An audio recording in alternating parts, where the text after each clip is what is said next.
નમસ્તે વિદ્યાર્થી મિત્રો, પ્રકરણ 6 આપલેની ગમ્મત. આજે આપણે આપલેની ગમ્મતમાં બાદબાકીના દાખલા શીખીશું, પણ બાદબાકીના દાખલા નવી રીતથી શીખીશું. આજે હું તમને 2 રીતથી બાદબાકીના દાખલા ગણતા શીખવીશ. તો અહીંયા પ્રથમ રીત છે, તમને આ રીતે આડી રકમ આપી હશે. તો અહીંયા પહેલાં 57 છે ઓછા 36 છે, એટલે કે 57માંથી આપણે 36 બાદ કરવાના છે. હંમેશા બાદબાકીમાં મોટી રકમમાંથી નાની રકમ આપણે બાદ કરતા હોઈએ છીએ. તો આપણે 57માંથી 36 બાદ કરવાના છે. તો હવે અહીંયા જુઓ, તો પહેલાં આ એકમની રકમનો આપણે બાદબાકી કરીશું. તો અહીંયા 7 છે અને અહીંયા 6 છે.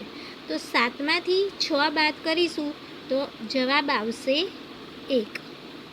એવી રીતે અહીંયા 5 છે અને અહીંયા 3 છે દશકમાં.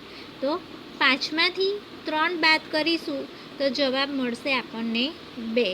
એટલે કે 57માંથી 36 બાદ કરીશું તો આપણને 21 જવાબ મળશે. હવે આપણે શું કરવાનું છે કે જે વચ્ચેની રકમ છે એને અહીંયા આપણે પ્રથમ લખીશું 36. વચ્ચેની રકમને આપણે પ્રથમ લખી છે. હવે શું કરવાનું છે કે તમે અહીંયા 36 લખ્યા છે પ્લસ, હવે એવી રકમ આપણે અહીંયા મૂકવાની છે કે આપણને 36 પછી 0વાળી સંખ્યા મળે. તો 36 પછી 0વાળી સંખ્યા કઈ આવશે? તો 36 પછી 37, 38, 39 ને 40. 40 એ 0વાળી સંખ્યા આવી. તો 36માં કેટલા ઉમેર્યા તો 40 આવ્યા. તો આપણે 36માં 4 ઉમેરીશું તો આપણને અહીંયા 0વાળી સંખ્યા 40 મળશે. બરાબર. હવે આ જે જવાબ આવ્યો છે એને આપણે અહીંયા આગળ મૂકી દેવાનું છે. હવે 40માં કેટલા ઉમેરીશું તો આપણને આગળ 0વાળી સંખ્યા મળશે. તો 40 પછી 41, 42, 43, 44, 45, 46, 47, 48, 49 ને 50. 50 એ આપણને 0વાળી સંખ્યા મળી. તો 40માં કેટલા ઉમેર્યા તો 50 આવ્યા. તો 10. એટલે આપણને અહીંયા 40માં 10 ઉમેરીએ એટલે અહીંયા 50 એ આપણને 0વાળી સંખ્યા મળી. હવે આપણે અહીંયા આ 50 અહીંયા આગળ લખી દઈશું. આપણે આ રીત ક્યાં લગીન કરવાની છે? અહીંયા આગળની સંખ્યા જોવાની કે અહીંયા 57 આપેલા છે. તો જ્યાં લગીન 57 અહીંયા આવે નહીં ત્યાં સુધીને આપણે આ રીતે આગળ વધતું જવાનું છે. હવે 50 તો અહીંયા મળી ગયા. હવે 50માં કેટલા ઉમેરી દઈશું તો અહીંયા 57 થઈ જશે 7. તો અહીંયા આવી ગયા 57. બરાબર. હવે આપણે શું કરીશું તો જુઓ, આ વચ્ચેની રકમ એ આપણે અહીંયા પ્રથમ લખી. અહીંયા લાસ્ટમાં જે આગળ રકમ છે એ આપણને મળી ગઈ. અને તમે જુઓ, જે આ વચ્ચેની સંખ્યા છે એનો આપણે સરવાળો કરીશું. આ જે વચ્ચેની સંખ્યા અહીંયા આપણને આપી છે એનો આપણે સરવાળો કરીએ.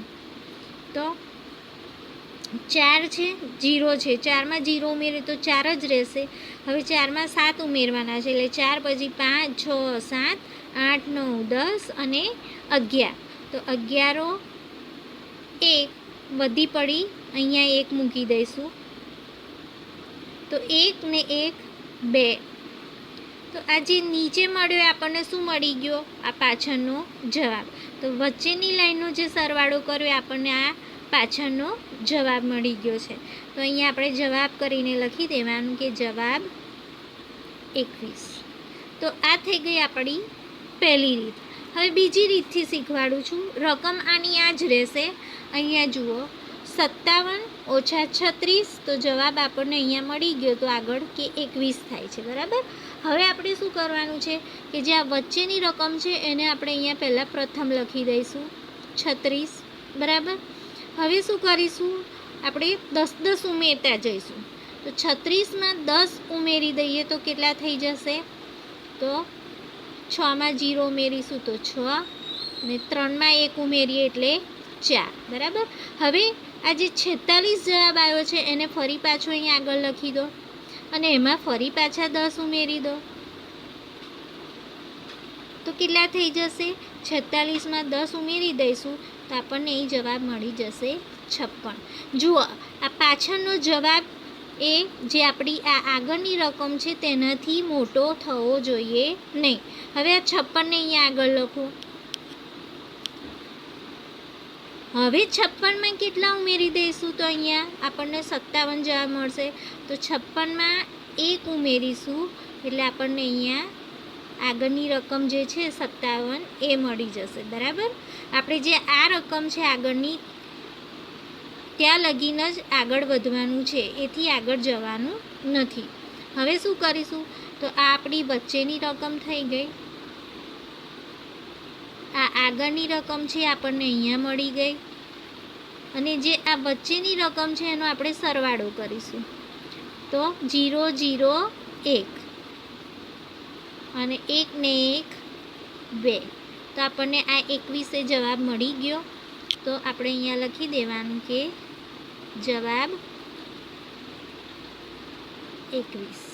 બરાબર, તો આ બે રીતે આપણે દાખલા ગણતા શીખીશું બાદબાકીના.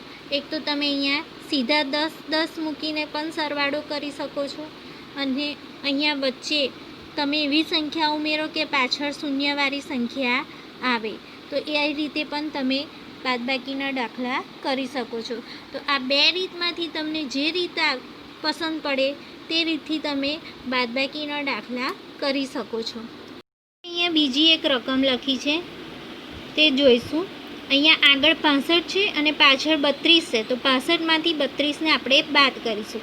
તો 5માંથી 2 કટ થાય તો જવાબ મળશે આપણને અહીંયા 3, અને 6માંથી 3 કટ કરીશું તો જવાબ મળશે 3. એટલે કે 65માંથી 32 ઓછા કરીશું તો આપણને 33 મળશે. હવે શું કરવાનું છે કે જે આ વચ્ચેની રકમ છે એને આપણે અહીંયા આગળ લખીશું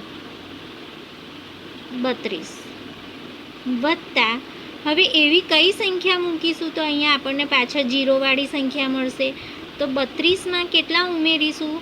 32 પછી 33 34 35 36 37 38 39 ને 40, એટલે કે 6 7 ને 8. તો આપણે 32માં 8 ઉમેરીશું તો અહીંયા આપણને 40 એ 0વાળી સંખ્યા મળશે. હવે આ 40ને આપણે અહીંયા આગળ લખી દઈએ. હવે 40માં 10 ઉમેરીશું તો આપણને 40માં 10 ઉમેરીએ એટલે સીધા કેટલા મળી જશે? 50.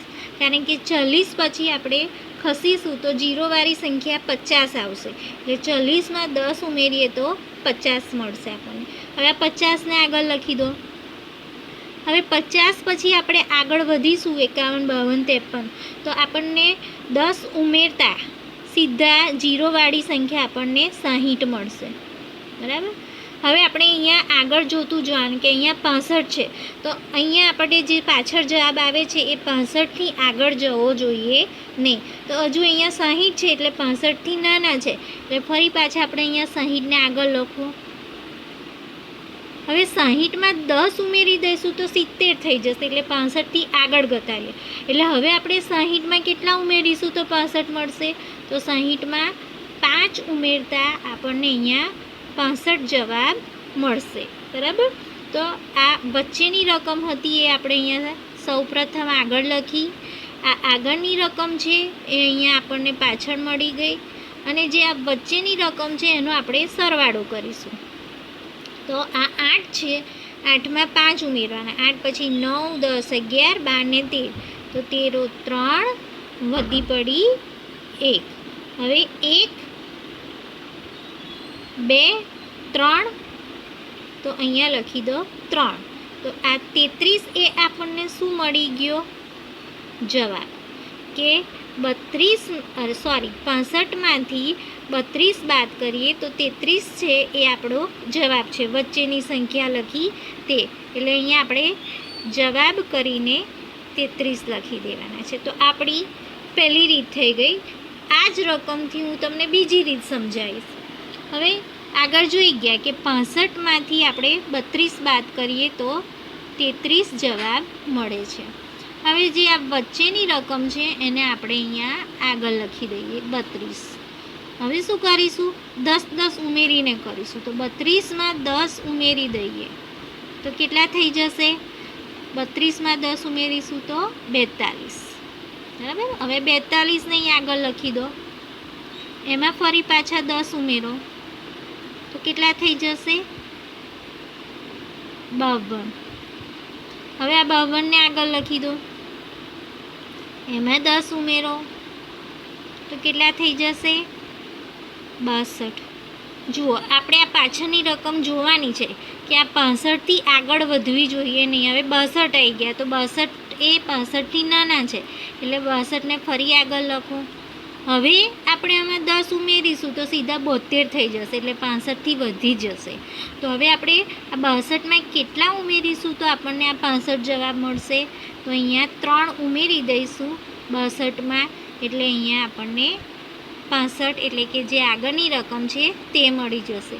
તો વચ્ચેની રકમ આપણે પ્રથમ લખી. અહીંયા જે લાસ્ટમાં જવાબ આવ્યો છે 65 એ આપણી આ આગળની રકમ. અને હવે આ જે વચ્ચેની લાઈનનો આપણે શું કરીશું? સરવાળો કરીશું. બરાબર.